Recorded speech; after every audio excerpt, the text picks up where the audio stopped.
Hi and Assalamualaikum. Today we will be presenting on the topic workplace stress and burnout for the course organizational behavior MGT544. This topic is very relevant in today's working environment as many employees are facing increasing job demand, pressure and stress which can eventually lead to burnout. Through the presentation, we aim to explain what burnout is, why it is becoming more common, and how it affects both employee and organizations. Thank you, and we hope this presentation will provide useful insight for everyone. Before we begin, let me introduce our group member. My name is NOOR BINTI HARISHAM, and I will be the first presenter. Next, we have Syasya Farhana binti Said, followed by NURDAYANA ALISSA binti Muhammad Noor, and lastly by NOOR HAFIZZA binti SYAHARUDIN. Together, we will be presenting on the topic of workplace stress and burnout. We will be presenting on workplace stress and burnout, which has become a growing global issue in today's working environment. Burnout is no longer seen as a personal weakness. In fact, it has been officially recognized by the World Health Organization as an occupational phenomenon, meaning it is directly linked to unmanaged work-related stress. This issue is important because burnout does not only affect employees' mental and emotional well-being, but it also has a serious impact on organizational performance, such as lower productivity, higher absenteeism, and increased employee turnover.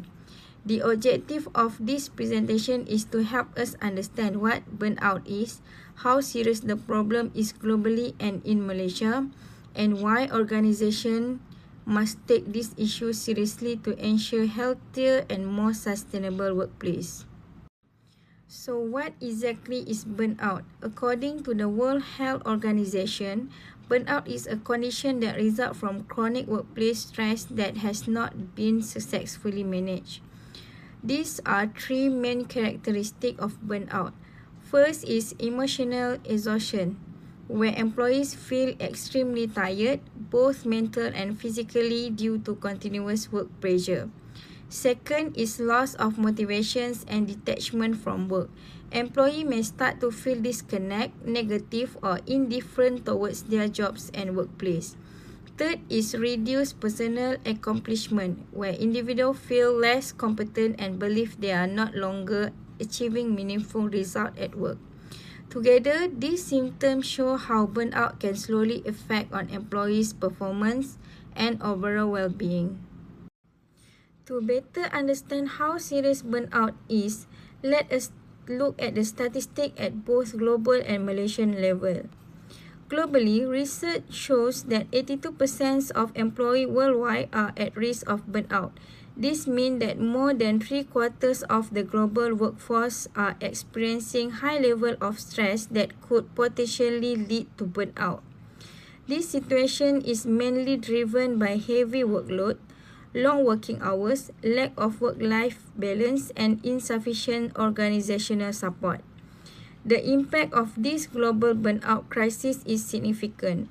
Organizations around the world are facing reduced productivity, increased absenteeism, higher healthcare costs, and rising employee turnover.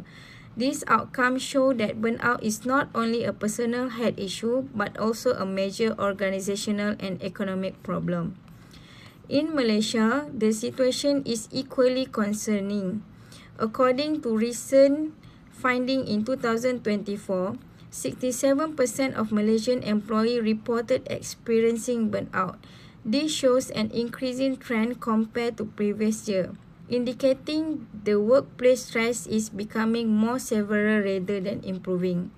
The report also highlights that millennials and Gen Z are the most affected group.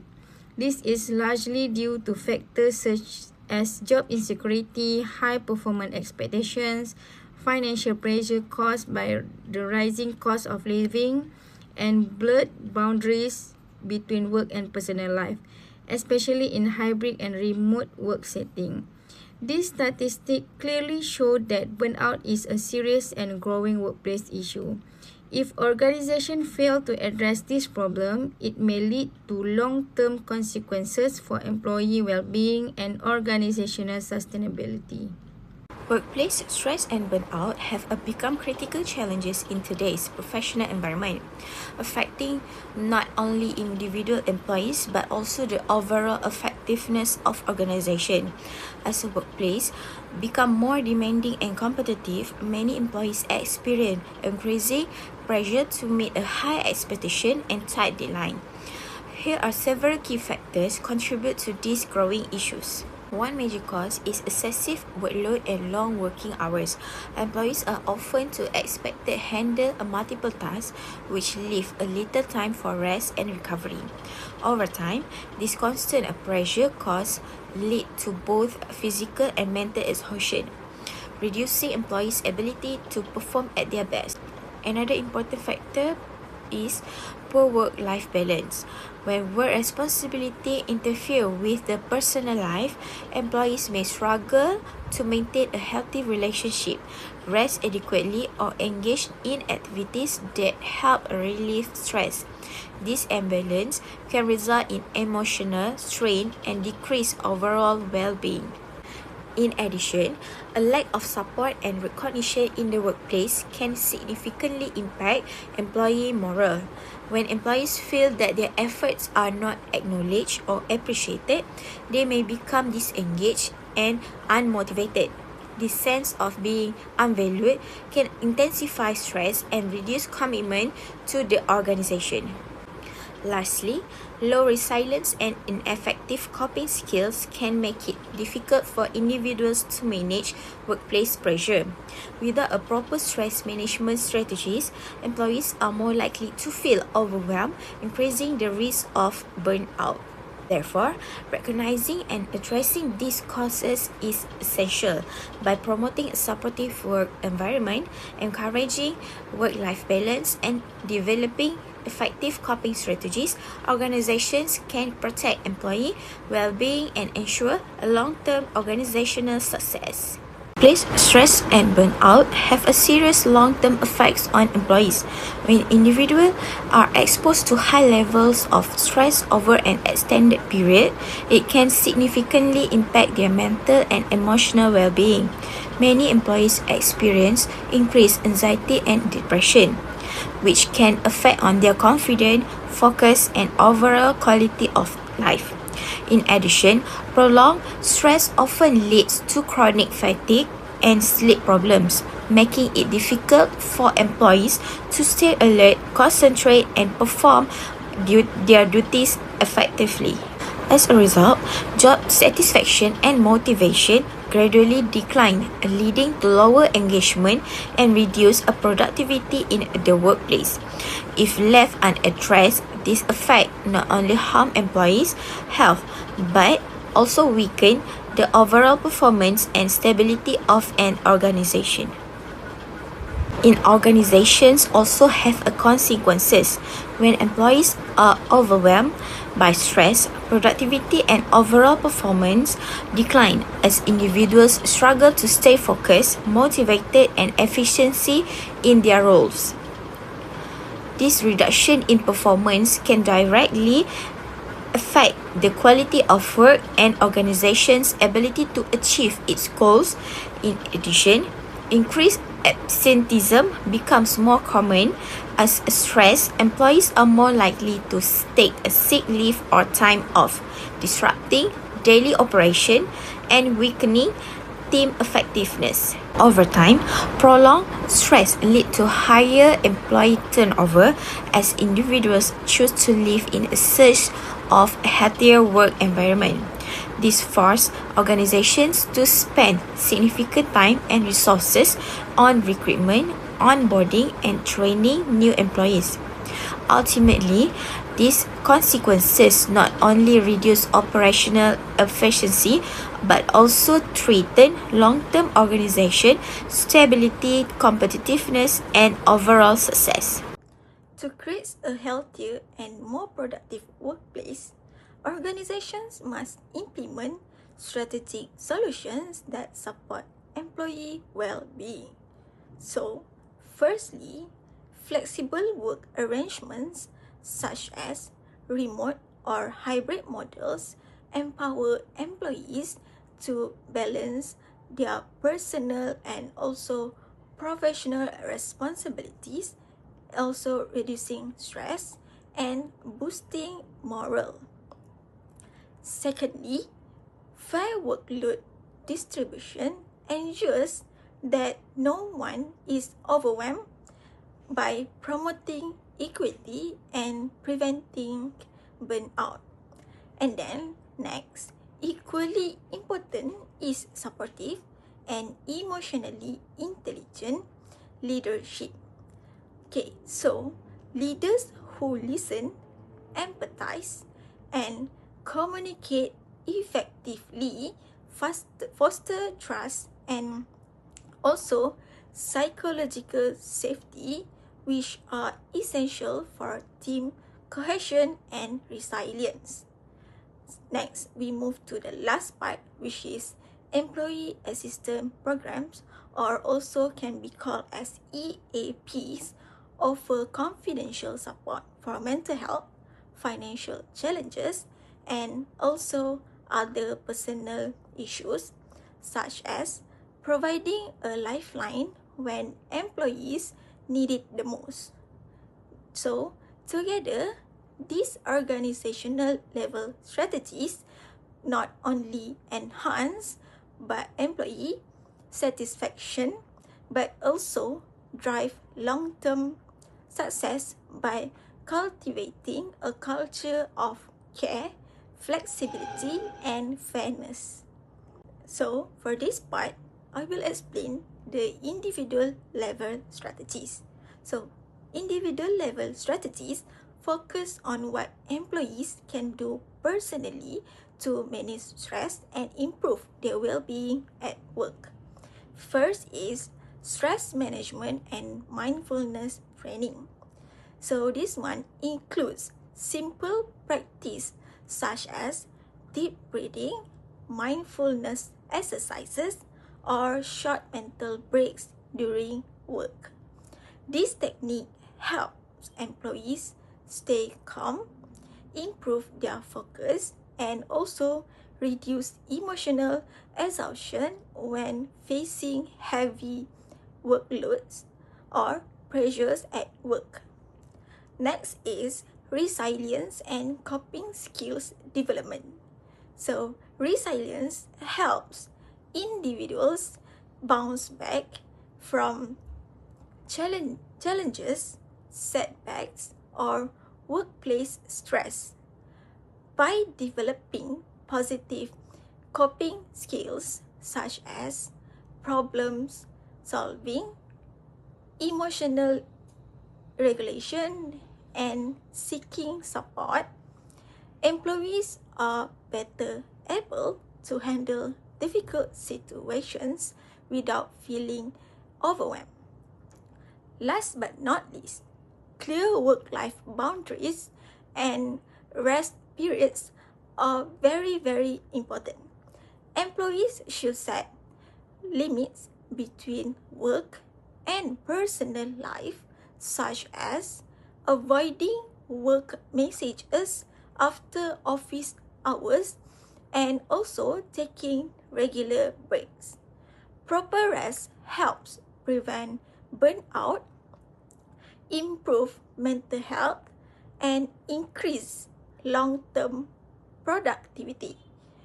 In conclusion, when individuals actively manage stress, build resilience, and maintain healthy boundaries, they can protect their well-being and perform better at work. Let's talk about something often overlooked but deeply impactful, which is mental health in the workplace. Imagine being trapped in a bottle. That's how isolation feels for many employees struggling silently. But we have the tools to break the glass. First, flexible work policies is like those introduced in the Employment Act Amendment are not just They are lifeliners. Flexibility empowers employees to balance work and life, reducing burnout and boosting productivity. Second, we must tackle the elephant in the room: mental health awareness and stigma reduction. Awareness campaigns and open conversation can transform workplace culture. When we normalize mental health discussion, we create safer, more inclusive environment. And third, let's not forget the global standard, which is ISO 45003, Psychological Health and Safety at Work. It's not just a guideline, it's a commitment to psychological safety. Implementing it means proactive managing stress, workload, and interpersonal dynamic. In short, mental health isn't a side issue. It's a strategic priority. By embracing this best practice, we don't just protect our people, but we empower them. In conclusion, burnout is a serious and increasing workplace problem. Burnout is no longer a silent struggle. It's a growing workplace crisis. It strains energy, erodes morale, and affects not just individual but entire organization. And the truth is, no single solution will fix it. Affect both employee and organization. Burnout is a serious and rising workplace problem. It's harms employee health and morale, while weakening organization performance. Tackling burnout requires joint action. Organization must create healthier system, individual must build resilience, and policymakers must support change. Together, we can turn this crisis into an opportunity for stronger, more sustainable workplace. Require joint action, organization, individual, and policy level.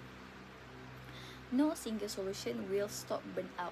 It takes all of us as a leader, workers, and policymakers standing together to fight it. Burnout is a serious and rising workplace problem.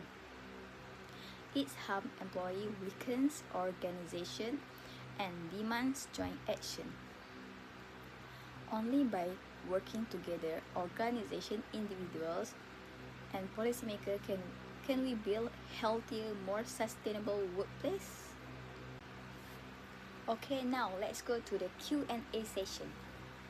Question number 1, which is, have you ever felt close to burnout but you didn't speak up? What stops you? Many of us have felt the weight of burnout but stay silent.